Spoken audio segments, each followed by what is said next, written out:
Hello, good morning बेटा। अभी हम लोग 12th क्लास केमिस्ट्री डिस्कस कर रहे हैं and your today's topic is reaction of group 17th element with hydrogen. ठीक है, तो हम केमिकल प्रॉपर्टीज कंटिन्यू कर रहे हैं। लास्ट में जो केमिकल प्रॉपर्टी उसमें एक्चुअली में हमने बिहेवियर स्टडी किया था कि how they are oxidising agent, कौन अच्छा है कौन थोड़ा कमजोर है, ऑक्सीडेशन स्टेट्स वगैरह क्या है। ठीक है, तो रिएक्शन अगर किसी कंपाउंड के साथ हम बात करें तो बेसिकली 4-5 ही स्टडी करते हैं हम, विद ऑक्सीजन विद हाइड्रोजन। ठीक है, तो हम अब हाइड्रोजन के साथ इनके रिएक्शंस पढ़ेंगे and that are very very important. ठीक है, जैसे नाइट्रोजन फैमिली में उनकी हाइड्राइड्स बहुत इंपॉर्टेंट थी, फिर हमने ऑक्सीजन फैमिली में हाइड्राइड्स के बीच में ट्रेंड्स वगैरह डिस्कस किए। यहाँ पे भी इनके ट्रेंड्स और इनकी प्रिपरेशन रिएक्शन सब इंपॉर्टेंट है। ठीक है, तो बहुत इंपॉर्टेंट टॉपिक है हाइड्रोजन के साथ reaction 17th group element. Okay, so they react with hydrogen to form hydrides. और इनके जो हाइड्राइड्स है बेटा उनका एक ही फॉर्मूला हो सकता है क्योंकि इन पे तो चार्ज -1 आएगा। देखो, हाइड्रोजन जब मेटल्स के साथ बॉन्ड बनाता है तो हाइड्रोजन नॉन मेटल की तरह बिहेव करता है और उस पे चार्ज -1 है।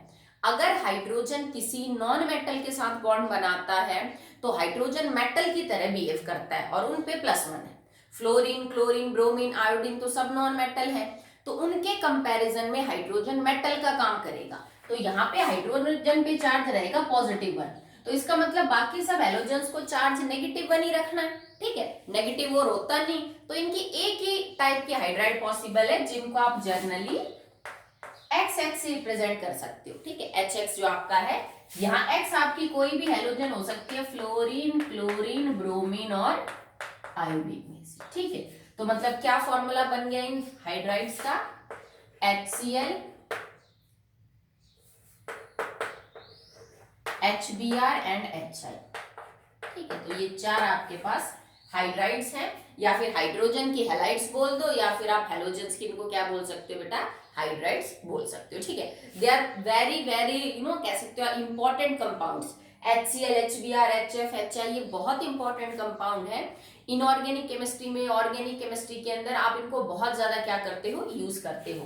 कोई भी हैलोजन डायरेक्टली कंबाइन करती है हाइड्रोजन गैस के साथ टू फॉर्म हाइड्रोजन हैलाइड्स। ठीक है, जो भी आपका होगा, फ्लोरीन है तो फ्लोरीन HF बन जाएगा, क्लोरीन है तो Cl लग जाएगा, वहां पे Br है तो Br लग जाएगा। ठीक है, मतलब आप डायरेक्ट हाइड्रोजन के साथ इन गैसेस की रिएक्शन करवाओ और डायरेक्ट आपके पास फिर HF, HCl, HBr और HI की जो है वो फॉर्मेशन होती है। बट कंडीशन थोड़ी सी डिफरेंट हो जाएंगी। क्या डिफरेंट हो जाएंगी बेटा, बिकॉज इनकी रिएक्टिविटी का जो ऑर्डर है, फ्लोरीन सबसे ज्यादा रिएक्टिव है, then chlorine, then bromine and then iodine. तो रिएक्टिविटी का अंतर होने की वजह से इनकी जो रिएक्शन है ये थोड़ी अलग अलग कंडीशन के ऊपर होती है।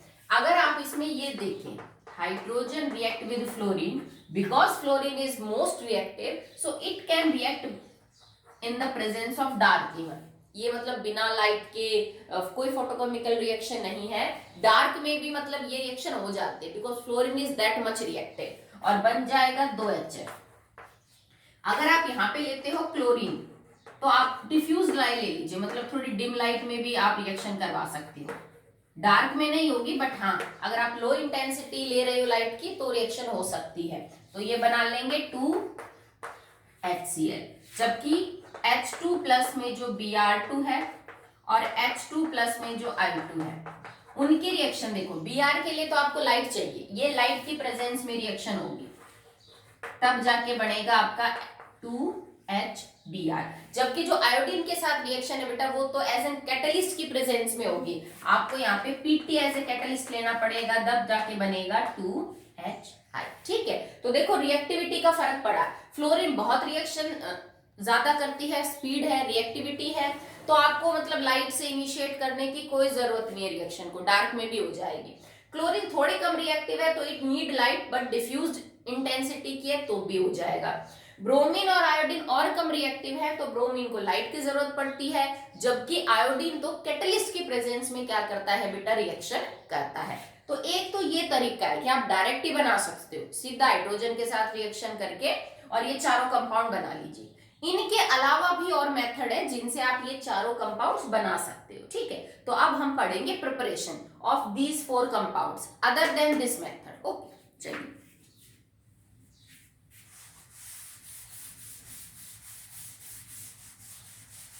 नाउ प्रिपरेशन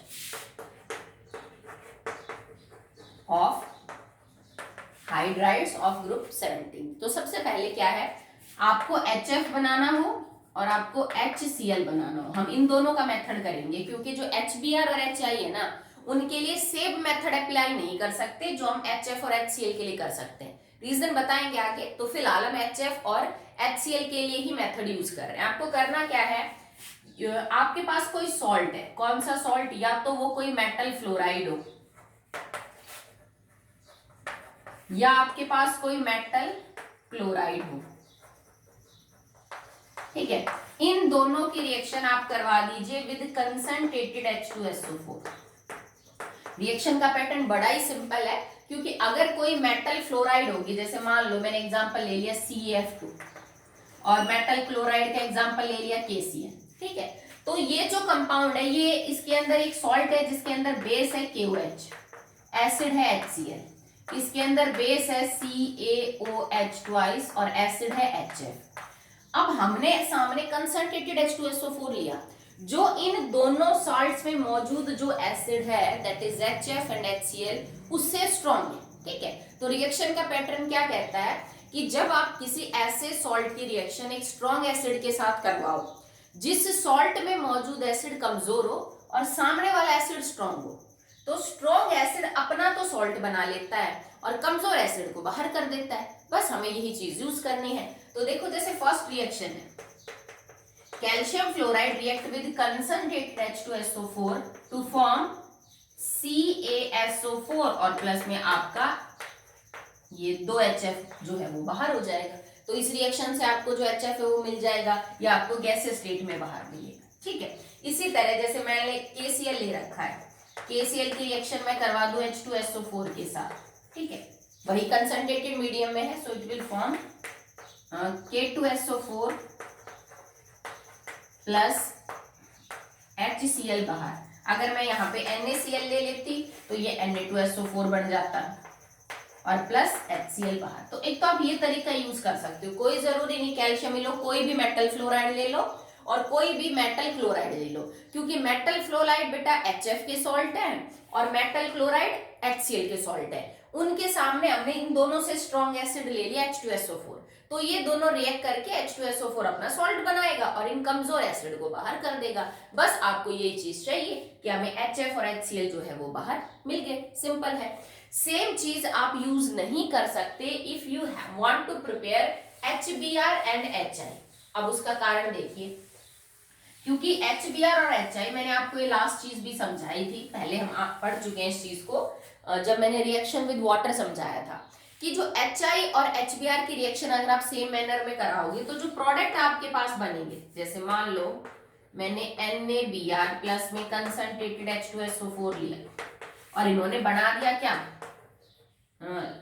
जैसे Na2SO4 और प्लस में HBr बाहर हो गया। इसी तरह मैंने यहाँ पे ले लीजिए NaI,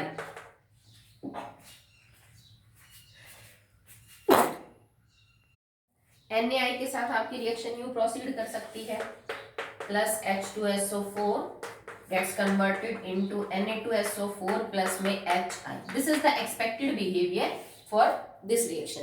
पर होता क्या है ना कि इस रिएक्शन में जो दो चीजें बाहर निकल के आई हैं, HI and HBr, they are strong reducing agent, they both are strong reducing agent, ठीक है। और ये इतने स्ट्रॉन्ग है कि लास्ट मैंने जब आपको H2SO4 पढ़ाया तब भी बोला था कि ये H2SO4 को भी कन्वर्ट कर सकते हैं इनटू SO2, ठीक है। So they have tendency to convert H2SO4 into SO2, यानी +6 से उसको किस में कन्वर्ट कर सकते हैं, +4 में। मतलब ये सल्फर का क्या कर सकते हैं, रिडक्शन कर सकते हैं। That's why they are reducing agent, ठीक है। इतने अच्छे रिड्यूसिंग एजेंट है कि H2SO4 को SO2 में कन्वर्ट कर देते हैं। तो ये रिएक्शन हो तो जाएगी, पर इस रिएक्शन से जो निकला हुआ HBr और HI है वो आपको मिलेगा नहीं। क्यों नहीं मिलेगा, क्योंकि इस रिएक्शन में जो H2SO4 है ना, और यहां बना हुआ HBr और HI, ये बना हुआ HBr और HI इस H2SO4 के साथ रिएक्शन कर लेगा और फाइनली रिएक्शन में आपको ब्रोमीन गैस और आयोडीन मिलेगा, ना कि HBr और HI। ठीक है, होता क्या है, जैसे मान लो आपने जितना भी H2SO4 लिया है, थोड़े से H2SO4 में शुरू में NaBr के साथ रिएक्शन करके प्रोडक्ट बना लिया, अब बना हुआ तो HBr और जो अनरिएक्टेड रह गया है वो H2SO4, यही आपस में रिएक्शन करने लग जाएंगे और क्या प्रोडक्ट होगा, देखो अब H2SO4 कंसंट्रेटेड मीडियम में अगर मैं इसके ऑक्सीडाइजिंग बिहेवियर की रिएक्शन देखूं जो हमने H2SO4 टॉपिक में पढ़ी थी, तो वो ये है कि जब H2SO4 ऑक्सीडाइजिंग एजेंट का काम करेगा तो वो H2O, SO2 और नेसेंट ऑक्सीजन में कन्वर्ट हो जाएगा।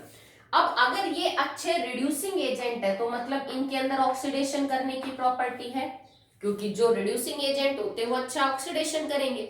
If they are good reducing agent that mean they will good oxidise ourself. ठीक है, तो क्या होगा, अब ये जो नेसेंट ऑक्सीजन है ना, इसको HBr और HI ले लेते हैं। जैसे मान लो ये HBr है, HBr ने नेसेंट ऑक्सीजन ले ली और ये किस में कन्वर्ट हो जाएगा, इनटू Br2 प्लस वाटर। तो तुम्हारा जो प्रोडक्ट था जिसके लिए तुम इतनी कर रहे थे मेहनत, वो तो तुम्हारा यूज्ड अप हो गया। HBr ने तो रिएक्ट करके और फाइनली आपका Br2 और वाटर जो है वो बाहर निकल गया। ठीक है, अब मैं इस रिएक्शन को पूरी ओरल करके लिखूं कि भाई देखिए एक्चुअली में प्रोडक्ट बने क्या। तो मैंने क्या लिया था, देखो NaBr और मैं इसको ऊपर लिख देती हूँ,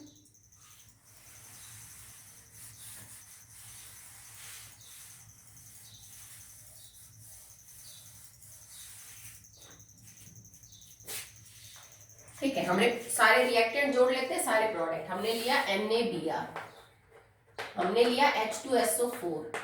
ठीक है, उसके बाद ये वाली रिएक्शन हुई। ठीक है, तो H2SO4 दोबारा लिख देते हैं, H2SO4, फिर यहाँ पे HBr, फिर यहाँ से नेसेंट ऑक्सीजन। मैंने तीनों जो रिएक्शन थी फर्स्ट, सेकेंड और थर्ड, ये तो मैंने NaI की समझाई थी, पहली, दूसरी और तीसरी रिएक्शन, इनके रिएक्टेंट को जोड़ दिया। अब इनके प्रोडक्ट्स को जोड़ लेते हैं, Na2SO4 प्लस HBr प्लस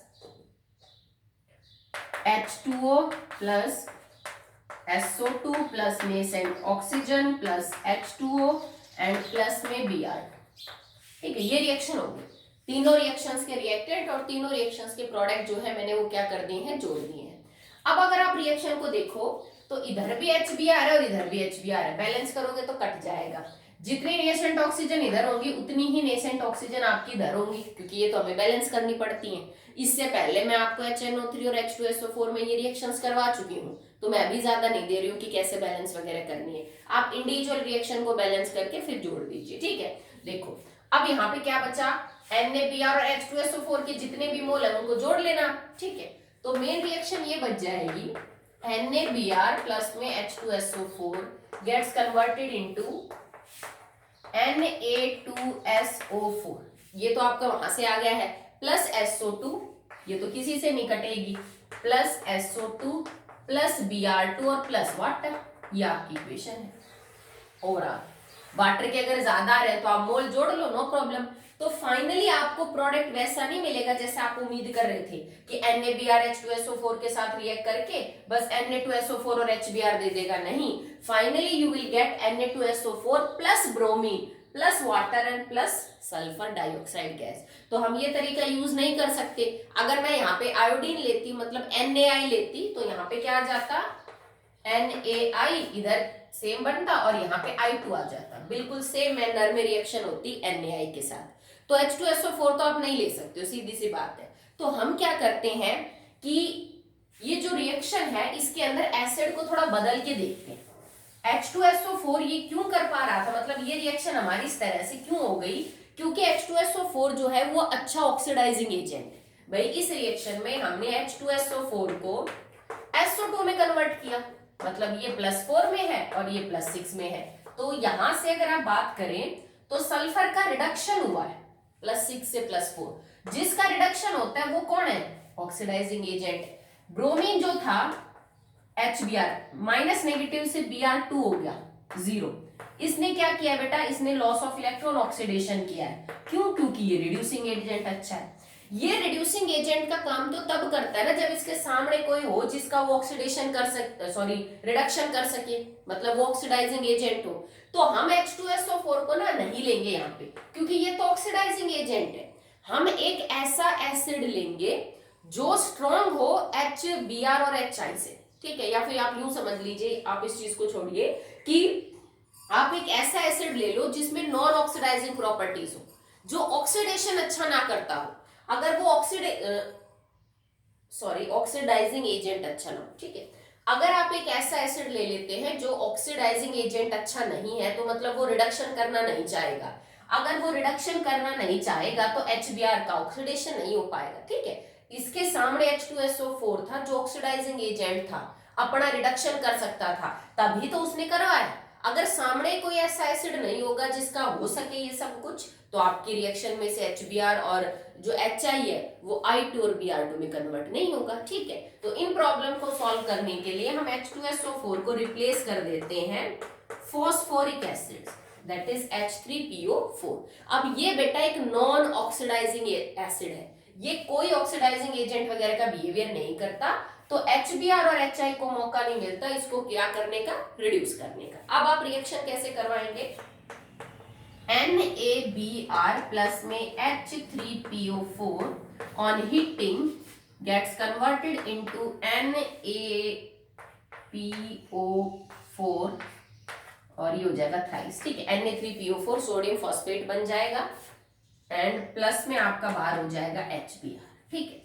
अगर यहाँ पे आप ले लेते NaI, ये सेम बन जाता, प्लस में HI बाहर हो जाता। रिड्यूसिंग एजेंट तो बेटा ये अब भी अच्छे हैं HBr और HI, पर अब ये जो फॉस्फोरिक एसिड है ना, ये अच्छा ऑक्सीडाइजिंग एजेंट नहीं है, तो ये रिडक्शन करना नहीं चाहेगा, तो HBr और HI आपको यहाँ से क्लियरली आराम से मिल जाएंगे, ठीक है। तो इसको ध्यान रखना, इसको पूछ लेते हैं कई बार, while in the preparation of HBr and HI we use phosphoric acid instead of concentrated sulphuric acid, ठीक है। चलिए नेक्स्ट देखिए, अगर आपको कमर्शियली बहुत बड़े स्केल के ऊपर ये प्रोडक्ट बनाने हो तो आप डायरेक्ट रिएक्शंस को यूज कर सकते हैं, जो हमने पढ़ी थी ना कि bromine react with hydrogen with light and iodine react with hydrogen in the presence of catalyst.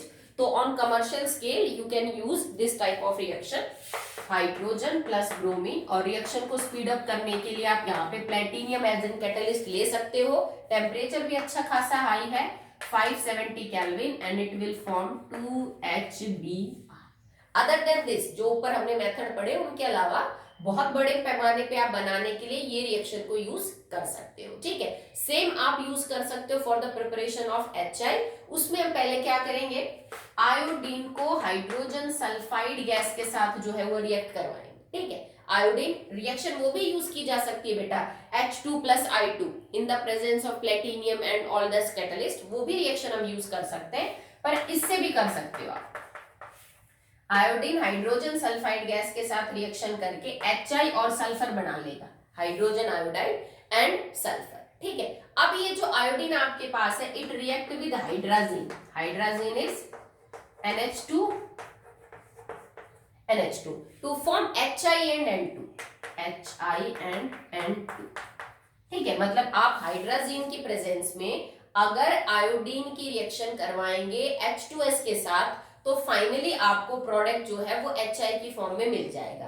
कैसे, चलिए आप इसको चेक करते हैं। देखो, यहां से आपने रिएक्शन करवाई तो आपको मिला HI, यहां से आपने रिएक्शन करवाई तो आपको मिला HI। बैलेंस करके चेक कर लीजिए, जैसे इधर 2 है, यहाँ आपको 2 मोल मिल जाएंगे और ये रिएक्शन बैलेंस है, मतलब आयोडीन का 1 मोल खर्च करके आपको 2 मोल HI के मिलेंगे। या फिर आप हाइड्रोजन के साथ रिएक्शन कर रहे हो तो देखो 4 है इधर, ये इधर 2 है, ठीक है। तो इन दोनों रिएक्शन से भी आप आयोडीन को लेके HI में कन्वर्ट जो है उसको कर सकते हैं, ठीक है। सो that will be all for the preparation of hydrogen halides या फिर हैलोजन फैमिली की जो हाइड्राइड्स हैं। ओके, चलिए अब बात करते हैं about the properties of these hydrides. ये जो चारों हैं इनकी properties, melting point, boiling point, acidic behaviour, thermal stability and all. Okay, so physical properties या सिर्फ प्रॉपर्टी लिख लीजिए, चलो,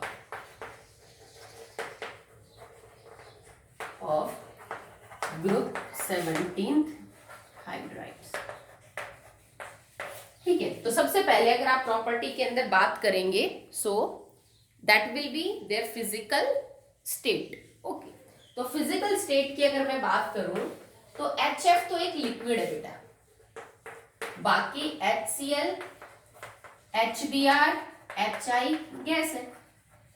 ठीक है, रूम टेम्परेचर की अगर मैं बात करूं तो HF लिक्विड के फॉर्म में एग्जिस्ट करता है, जबकि HCl, HBr और HI गैस की फॉर्म में एग्जिस्ट करते हैं। तो पहला ही क्वेश्चन बनता है कि पहला मेंबर लिक्विड देन बाकी gas, what is the reason? तो इसका मेन कारण होता है हाइड्रोजन बॉन्डिंग। इसमें स्ट्रक्चर अगर देखा जाए तो HF का जो स्ट्रक्चर है वो जिगजैग मैनर में HF के मॉलिक्यूल्स हाइड्रोजन बॉन्डिंग के थ्रू जुड़े होते हैं। जैसे मान लो मैं ये लिखूं HF, ये सॉलिड लाइन का मतलब है दोनों के बीच में आपका बॉन्ड बना हुआ है। ठीक है, नेक्स्ट, अब ये डॉटेड दिखा दिया मैंने।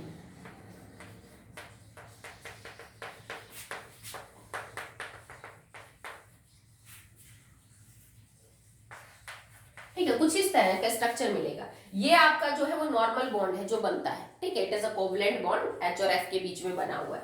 अब ये जो डॉटेड है मतलब इस HF के F नेगेटिव में और इस HF के पॉजिटिव के बीच में ये जो बॉन्ड बना दैट इज हाइड्रोजन बॉन्ड। फिर ये कोवलेंट बॉन्ड आ गया, फिर इसके F नेगेटिव में और इसके H पॉजिटिव के बीच में जो बॉन्ड बना that is again hydrogen bond.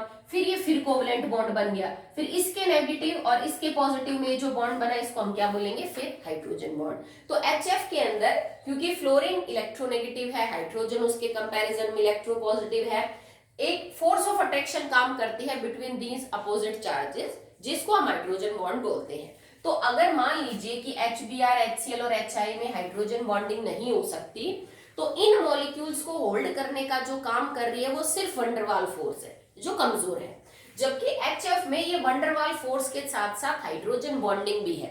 तो यूं समझ लो कि HF के मॉलिक्यूल ज्यादा पास है एक दूसरे के, क्योंकि फोर्स स्ट्रॉन्ग है उनके बीच में, वंडरवाल प्लस हाइड्रोजन बॉन्डिंग, बाकी सब में फोर्स कमजोर है। दैट्स व्हाई कि ये तो लिक्विड स्टेट के अंदर आ जाते हैं और बाकी मेंबर्स थोड़े दूर दूर है उनके मॉलिक्यूल, तो ये किस स्टेट में एग्जिस्ट करते हैं? They will exist in the gaseous state. ठीक है, सॉलिड स्टेट के अंदर अगर आप HF की बात करो तो वो इस तरह से एग्जिस्ट करता है HFN।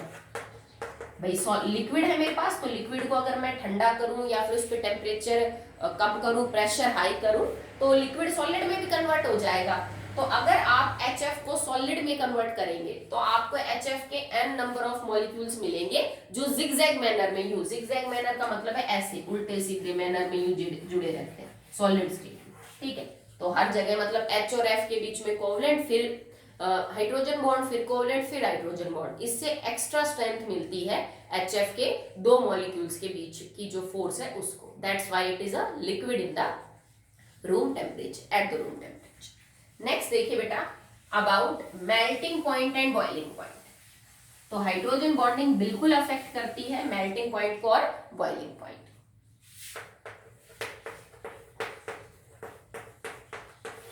ठीक है, तो अगर हाइड्रोजन बॉन्डिंग जो है वो फोर्स को स्ट्रेंथ कर रही है, जो वैंडरवाल फोर्स है उस स्ट्रेंथ को वो और ज्यादा बढ़ा रही है, तो इसका मतलब मेल्टिंग और बॉइलिंग पॉइंट पे भी फर्क पड़ेगा। और हाइड्रोजन बॉन्डिंग की वजह से जो बॉइलिंग पॉइंट है वो HF का सबसे ज्यादा है, जबकि वंडरवाल फोर्स तो साइज पे डिपेंड करती है। जो वंडरवाल फोर्स है that will depend upon the size, और साइज जैसे अगर मान लो HF का इतना है, HCl का इतना है, HBr का इतना और HI का इतना है, तो देखो HF का दूसरा मॉलिक्यूल, HCl का दूसरा मॉलिक्यूल, HBr का दूसरा मॉलिक्यूल और HI का दूसरा मॉलिक्यूल, साइज के हिसाब से तो इनमें फोर्स सबसे ज्यादा होनी चाहिए, क्योंकि HI का एक मॉलिक्यूल और उसके दूसरे मॉलिक्यूल का साइज बहुत बड़ा है।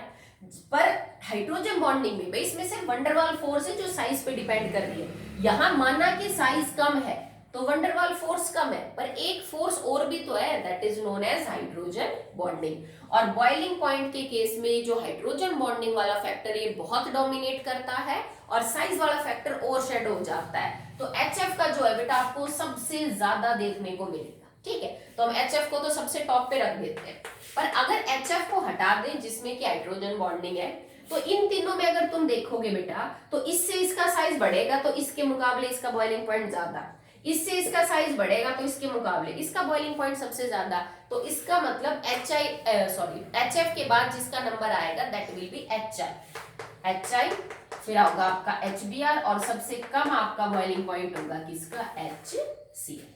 सिंपल है, ट्रेंड इंपॉर्टेंट है, याद रखना। ओके नेक्स्ट देखिए, अगर मैं मेल्टिंग पॉइंट की बात करूं तो बेटा चीज इसमें भी वही है कि बॉइलिंग पॉइंट हो या मेल्टिंग पॉइंट हो, डिपेंड तो करता है इंटर पार्टिकल फोर्स पे, जो एचएफ में थोड़ी ज्यादा स्ट्रांग है, बाकी सब में कम है।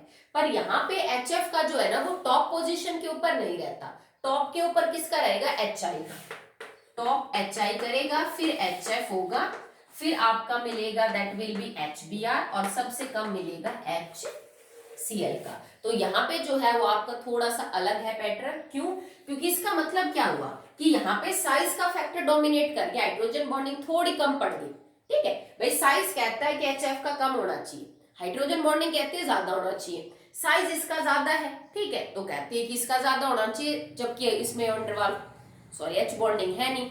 तो यहाँ तो हाइड्रोजन बॉन्डिंग ज्यादा असर दिखा रही थी, साइज को थोड़ा पीछे हटना पड़ा, एच आई का दूसरे नंबर पे आ गया।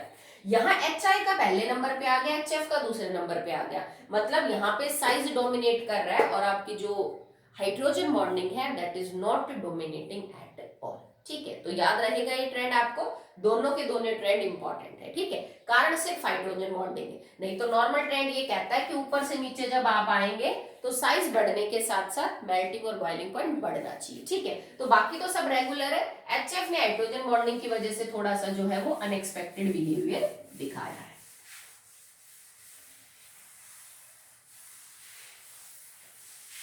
नेक्स्ट देखिए बेटा, अब ये जो आपके पास हाइड्रोजन हैलाइड्स है HF, HCl, HBr और HI, अब हम इनके अंदर कुछ कंपैरेटिव स्टडी करेंगे, भाई इनमें से बेटर एसिड कौन है, परसेंटेज आयनिक कैरेक्टर किसमें है, ऑल दैट। और ये बहुत इंपॉर्टेंट है, डायरेक्ट आपसे ट्रेंड पूछे जाएंगे। ठीक है, सीबीएसई भी सीधा पूछ लेती है कि हाइड्रोजन हैलाइड्स को या फिर हैलोजन फैमिली की हाइड्राइड्स को इन 3 प्रॉपर्टीज के हिसाब से अरेंज करें। ठीक है, तो चलिए सबसे पहले देखते हैं द परसेंटेज आयनिक कैरेक्टर।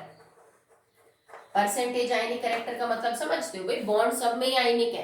अगर मैं देखूं तो H I, H B R, H C L और एच एफ सब के अंदर बॉन्ड जो है आपके वो आई थिंक मैंने आयनिक बोल दिया, कोवलेंट। ठीक है, H F, H C L, H B R और एच आई सबके ही बॉन्ड जो है वो बेटा कोवलेंट इन द नेचर है। पर कोवलेंट बॉन्ड्स के अंदर भी बिकॉज यहाँ पे इलेक्ट्रोनेगेटिविटी डिफरेंस है, H positive, C L negative, B R negative, electronegativity difference की वजह से ये जो कोवलेंट बॉन्ड है ना, this is polar covalent bond, polar covalent bond, ऐसे कोवलेंट बॉन्ड जिनमें इलेक्ट्रोनेगेटिविटी का अंतर होने की वजह से पॉजिटिव नेगेटिव चार्ज क्रिएट हो गए, मतलब इलेक्ट्रॉन ज्यादा इलेक्ट्रोनेगेटिव की तरफ खिंच गए हैं, उसको साइड में पॉजिटिव चार्ज आ गया। ठीक है, तो इसमें हम ये पता करेंगे भाई ये जो पोलर आया है, पोलर कोवलेंट बॉन्ड के अंदर ये जो पोलैरिटी आई है, ये पोलैरिटी ज्यादा किसमें है, एचएफ में ज्यादा है कि एचबीआर में कि एचआई में, उसी को हम परसेंटेज आयनिक कैरेक्टर बोलेंगे। हमने इसको 11th में डील किया था केमिकल बॉन्डिंग में कि परसेंटेज आयनिक कैरेक्टर निकाल सकते हो, दो एलिमेंट्स की इलेक्ट्रोनेगेटिविटी डिफरेंस को देख के फिर टेबल से उसको मैच कर रहे थे। ठीक है, तो यहाँ पे क्योंकि देखो H तो सब में ही कॉमन है, तो H का तो कुछ बदलना ही नहीं 2.1, पर यहाँ पे फ्लोरीन सबसे ज्यादा इलेक्ट्रोनेगेटिव, फिर कम, फिर कम, फिर कम,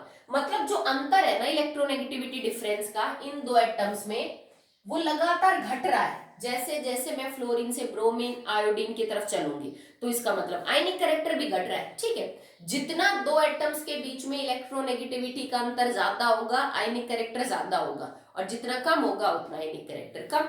तो इसका मतलब आयनिक कैरेक्टर सबसे ज्यादा होगा HF में, ये ट्रेंड होगा। ठीक है, आयनिक कैरेक्टर सबसे ज्यादा इसमें, फिर कम, फिर कम, फिर कम हो जाएगा। ठीक है, नेक्स्ट है बॉन्ड लेंथ।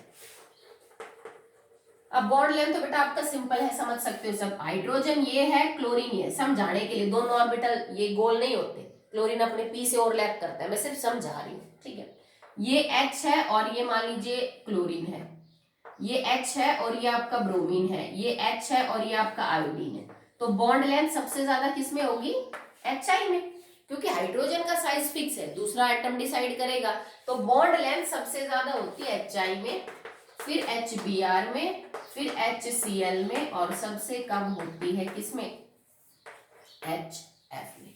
क्लियर है, समझ आ गया होगा। Next bond strength. अब बॉन्ड स्ट्रेंथ का बेटा इनवर्स कनेक्शन होता है किससे, बॉन्ड लेंथ से। जो डिस्टेंस बॉन्ड की लंबी होगी तो इसका मतलब न्यूक्लियस और इसके बीच में पकड़ कमजोर है, तो बॉन्ड लंबा है तो कमजोर है, छोटा है तो स्ट्रॉन्ग है।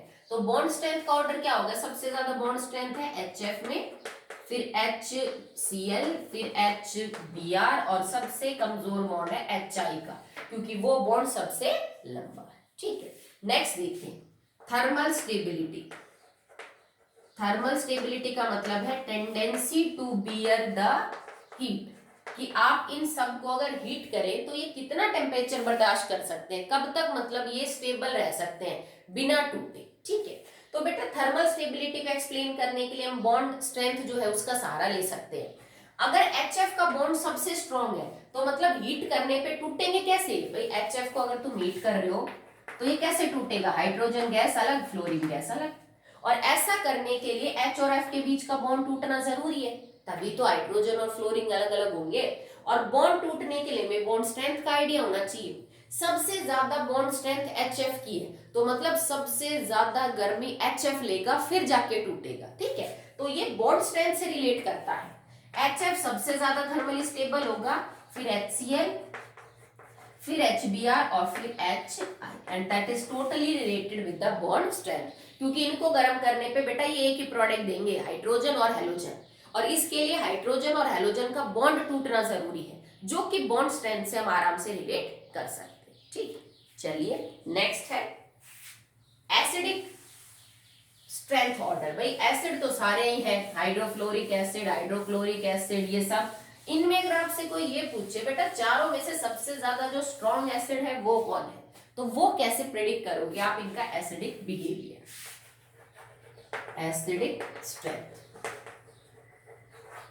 तो देखो एसिड ये कब होंगे, जब ये अपने अंदर से आसानी से H पॉजिटिव देंगे। हम किसी एसिड को स्ट्रॉन्ग, किसी को कमजोर, भाई इस एसिड की स्ट्रेंथ अच्छी है, इसकी कमजोर है, ये किस हिसाब से बताते हैं कि अगर कोई मॉलिक्यूल अपने अंदर से आराम से H पॉजिटिव दे रहा है तो हमारे लिए वो स्ट्रॉन्ग एसिड है, और अगर कोई मुश्किल से दे रहा है तो हमारे लिए वो कमजोर है। तो हम यहाँ पे ये चेक करेंगे कि ये जो आपके पास 4 कंपाउंड है, इनमें से सबसे आराम से जो H पॉजिटिव है वो कौन दे सकता है। और एक्वस कंडीशन की बात हो रही है, क्योंकि पानी के साथ ही तो ये बेटा रिलीज करेंगे ना। जैसे मैं इसका एग्जांपल समझाऊं, भाई HF को अगर मैं एक्वस कंडीशन में लूं तो it will convert into H positive aqueous and plus में F नेगेटिव एक्वस। तो मेरे को बस ये पता करना है कि इनमें से कौन सा एसिड है जो जल्दी से H पॉजिटिव दे सकता है अपने अंदर से, वही सबसे स्ट्रॉन्ग एसिड होगा। अब HF देना किस बात पे डिपेंड करता है, जब तक ये बॉन्ड नहीं टूटेगा ना तब तक ये H पॉजिटिव नहीं देगा। और बॉन्ड टूटना किस बात पे डिपेंड करता है, बॉन्ड स्ट्रेंथ, जो कि एक्चुअली में किससे इनवर्सली रिलेटेड है, बॉन्ड लेंथ से। ठीक है, तो मतलब आसानी से जिसका बॉन्ड टूटेगा वो कौन होगा, जिसकी बॉन्ड लेंथ बहुत लंबी होगी। तो HI की बॉन्ड लेंथ सबसे लंबी है, तो इस वजह से आयोडीन और I और H के बीच का जो बॉन्ड है वो सबसे जल्दी टूटेगा, क्योंकि बॉन्ड बहुत लंबा है। ठीक है, इस वजह से स्ट्रेंथ कमजोर हो गई है, तो सबसे आसानी से H पॉजिटिव तुम HI में से बाहर निकाल सकते हो। और क्योंकि HF का बॉन्ड तो सबसे स्ट्रॉन्ग है, तो H पॉजिटिव HF में से सबसे मुश्किल से निकलेगा। तो इसीलिए जो बॉन्ड स्ट्रेंथ का ऑर्डर है वह उसको देख के हम एसिडिक स्ट्रेंथ का ऑर्डर प्रिडिक्ट कर सकते हैं। ठीक है, तो HI क्योंकि सबसे लंबा बॉन्ड और सबसे कमजोर बॉन्ड बनाता है, तो सबसे जल्दी अपने में से HI बाहर देगा H पॉजिटिव, उसके बाद देगा HBr, उसके बाद देगा HCl और उसके बाद देगा H। तो this is the order for acidic strength. सबसे स्ट्रॉन्ग एसिड होगा HI, कमजोर HBr, उससे कमजोर HCl, और सबसे कमजोर एसिड होगा that is HI। I hope आपको क्लियर है ये बात। ठीक है, नेक्स्ट देखिए, अगला है their reducing behaviour.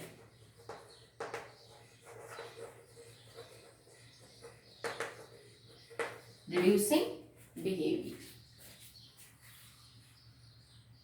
So, for reducing behavior, it simply means to act as a reducing agent. To act as a reducing agent. तो मतलब इनमें से बेटर रिड्यूसिंग एजेंट कौन है, और रिड्यूसिंग एजेंट अच्छा है मतलब खुद का अच्छा ऑक्सीडेशन कौन करता है।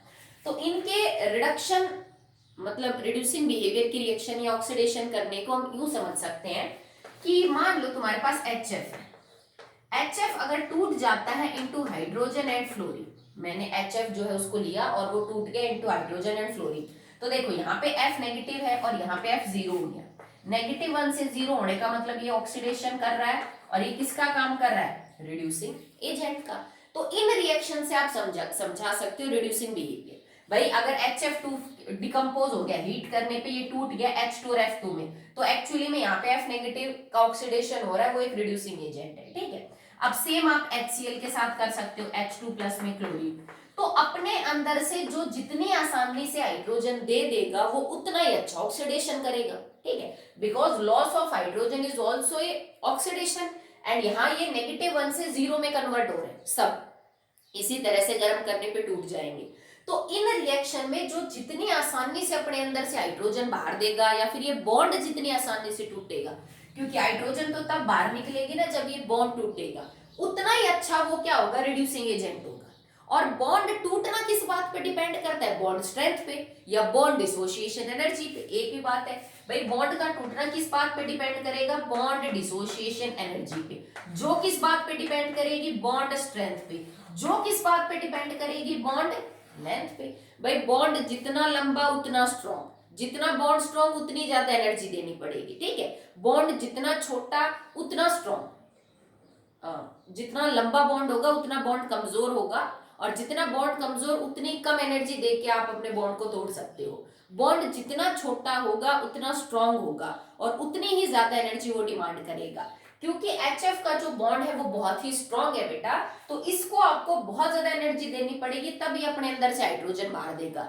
HI का बॉन्ड बहुत कमजोर है तो आप आराम से इसको तोड़ सकते हो, तो मतलब सबसे आसानी से जो रिडक्शन करेगा वो HI है, तो सबसे बेटर ऑक्सीडेशन करेगा, ठीक है। ऑक्सीडेशन सबसे अच्छा कौन करेगा, HI, तो इसका मतलब बेटर रिड्यूसिंग एजेंट कौन हुआ, HI। तो यहाँ पे ट्रेंड रहेगा HI सबसे अच्छा, देन HBr, देन HCl, और सबसे कमजोर आपका रिड्यूसिंग एजेंट है HF। क्यों, क्योंकि उसका बॉन्ड स्ट्रॉन्ग है, उसको तोड़ना थोड़ा मुश्किल है, बॉन्ड डिसोसिएशन एनर्जी उसकी बड़ी ही हाई है, ठीक है। नेक्स्ट लास्ट इसमें property that is corrosive nature, क्योंकि ये सारे एसिड है तो सारे ही कोरोसिव है। आप अगर इनको बेयर स्किन पे टच होने देंगे तो ये जलन, इचिंग, रैशेस वगैरह जो है वो कर सकते हैं, तो they all are corrosive in the nature. HF तो कोरोसिव भी है, प्लस में ये तो ऐसा है कि आप इसको तो ग्लास के कंटेनर में भी स्टोर नहीं कर सकते हो। HF जो आपका हाइड्रोफ्लोरिक एसिड है, it can react with the glass, जैसे यूजुअली हम H2SO4 HNO3 HCl को ग्लास के जो रिएजेंट बॉटल है उनमें स्टोर करके रखते हैं लैब में, पर HF तो ग्लास के साथ भी रिएक्शन करता है, तो हम उसको ग्लास में भी स्टोर करके नहीं रख सकते। So they all are acid, they all are corrosive in the nature, okay. So that will be all in the hydrides of group 17th element. इनमें इंपॉर्टेंट चीजें हैं जो अभी हमने ट्रेंड पढ़ेगी, ये कम से कम 7 या 8 ट्रेंड है, मेल्टिंग बॉइलिंग पॉइंट का, फिजिकल स्टेट जैसे आयनिक कैरेक्टर हो गया, bond strength, bond length, bond dissociation energy, acidic behaviour, reducing behaviour, सबके सब इंपॉर्टेंट है। किसी मतलब कई बार तो सिर्फ 3 नंबर में 3 ट्रेंड पूछ लेते हैं आपसे, ना आपको लिखना पड़ता है ना आपको एक्सप्लेन करना पड़ता है, कुछ नहीं, नथिंग एल्स।